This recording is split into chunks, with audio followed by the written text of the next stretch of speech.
ఇప్పుడు మనం తెలుసుకుందాం.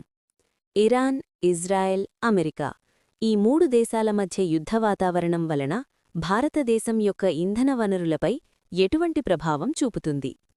భారతదేశానికి కావాల్సిన ఇంధన వనరులను 85 నుంచి 90% వరకు బయట నుండి దిగుమతి చేసుకుంటాం.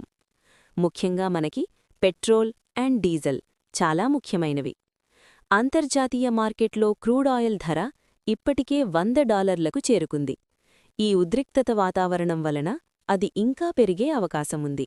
దీనివలన దిగుమతి ఖర్చు పెరుగుతుంది. ఈ దిగుమతి ఖర్చు పెరగడం వలన పెట్రోల్, డీజిల్ రేట్లు పెరుగుతాయి. ప్రపంచవ్యాప్తంగా సరఫరా అయ్యే చమురులో దాదాపు 20% ఇరాన్లోని హోర్ముజ్ జలసంధి ద్వారానే సాగుతోంది. ఇది యుద్ధం వల్ల సరఫరా నిలిచిపోతే భారతదేశానికి దిగుమతి ఆలస్యమవడమే కాక దిగుమతి ఖర్చు పెరుగుతుంది. ఒకవేళ క్రూడ్ ఆయిల్ ధరలు $130 వరకు వెళ్లితే మన దేశంలో రేట్లు పెంచక తప్పదు. దీనిపై మన గవర్నమెంట్ ఏం చెబుతోందంటే, మన దేశంలో తగినంత ఇంధన నిల్వలు అందుబాటులో ఉన్నాయి కాబట్టి రేట్లు పెంచాల్సిన అవసరం లేదు.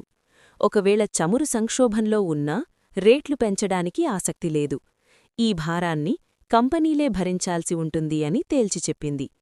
ప్రత్యామ్నాయంగా భారత్ రష్యా దేశం నుంచి దిగుమతులను పెంచేందుకు ఏర్పాటు చేస్తోంది.